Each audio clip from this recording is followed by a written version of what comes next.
Hi friends, అందరికీ welcome. Friends, ఈరోజు వీడియోలో ఏపీ డిఎస్సి 2025కి సంబంధించినటువంటి ఒక రిజల్ట్స్ అనేవి మనకైతే ఎప్పుడు రిలీజ్ చేస్తారు, నెక్స్ట్ అదేవిధంగా కట్ ఆఫ్ అనేది ఏ విధంగా ఉండబోతుంది, సో డాక్యుమెంట్స్ అనేవి ఏమేమి కావాలనేది పూర్తిగా మనమైతే ఈరోజు ఈ వీడియోలో అయితే తెలుసుకునే ప్రయత్నం అయితే చేద్దాం.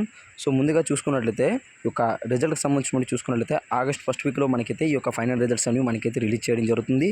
నెక్స్ట్ అదేవిధంగా డాక్యుమెంట్ చూసుకున్నట్లయితే ఒక అప్లికేషన్ ఫామ్, నెక్స్ట్ అదేవిధంగా మన యొక్క ఎగ్జామ్ హాల్ టికెట్, నెక్స్ట్ చూసుకున్నట్లయితే ఆధార్ కార్డు లేదా ఒక ఓటర్ ఐడి, నెక్స్ట్ అదేవిధంగా చూసుకున్నట్లయితే మేల్ క్యాండిడేట్కి వచ్చినట్లయితే డ్రైవింగ్ లైసెన్స్, నెక్స్ట్ అదేవిధంగా పాన్ కార్డ్, నెక్స్ట్ పాస్పోర్ట్, ఎటువంటి ఏదైనా మనకైతే ఈ యొక్క ఐడెంటి కార్డు అయితే కన్ఫర్మ్గా ఉండాలి.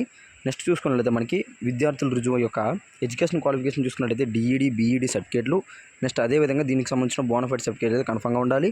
నెక్స్ట్ చూసుకున్నట్లయితే ఎస్ఎస్సి సంబంధించిన ఈ యొక్క డోబ్ సర్టిఫికేట్ అంటే డేట్ ఆఫ్ బర్త్ మీది ఒరిజినలా కాదా అనేది తెలుసుకోవడానికి మనకైతే ఎస్ఎస్సి మార్క్స్ అయితే కన్ఫర్మ్గా ఉండాలి.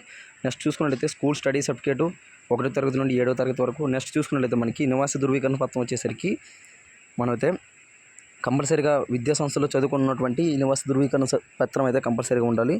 నెక్స్ట్ చూసుకున్నట్లయితే మనకి సర్వీస్ సర్టిఫికేట్, ఎవరైనా మనకి ఉద్యోగం చేసి ఒక వయసు సడలింపు క్లెయిమ్ చేసుకున్నట్లయితే సర్వీస్ సర్టిఫికేట్ అయితే కన్ఫర్మ్గా ఉండాలి.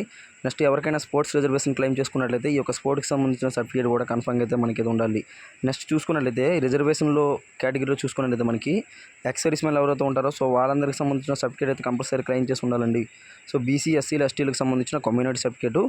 సో కన్ఫర్మ్గా చూసుకున్నట్లయితే ఇక్కడ తండ్రి పేరుతో అభ్యర్థి పేరుతో జారీ చేయబడింది మాత్రమే ఇక్కడైతే మనకి ఇక్కడైతే కంపల్సరీ ఉండాలి. నెక్స్ట్ చూసుకున్నట్లయితే నాన్ క్రిమి లేయర్కి ఓబీసీలు చూసుకున్నట్లయితే ఫారం 7B నాన్ క్రిమినల్ అయితే కన్ఫర్మ్గా ఉండాలి. ఇక్కడ చూసుకోవచ్చు నాన్ క్రిమినల్ ఏ విధంగా ఉండాలనేది. నెక్స్ట్ చూసుకున్నట్లయితే ఆర్థిక సంవత్సరానికి సంబంధించిన ఆదాయ ధృవీకరణ పత్రం, ఇన్కమ్ సర్టిఫికేట్. నెక్స్ట్ చూసుకున్నట్లయితే ఈడబ్ల్యూ రిజర్వేషన్ క్లెయిమ్ చేయడానికి తెలంగాణ ప్రభుత్వ సంబంధిత అధికారులకు జారీ చేసినటువంటి దరఖాస్తు సంవత్సరానికి సంబంధించినటువంటి ఒక సర్టిఫికేట్ అయితే కంపల్సరీగా ఉండాలి. ఇదైతే సో ఇది వచ్చేసరికి ఆంధ్రప్రదేశ్ స్టేట్కి సంబంధించినటువంటి సర్టిఫికేట్ అయితే కన్ఫర్మ్గా ఉండాలండి. సో ఇదండి, సో ఇది దీనికి సంబంధించినటువంటి సర్టిఫికేట్లు.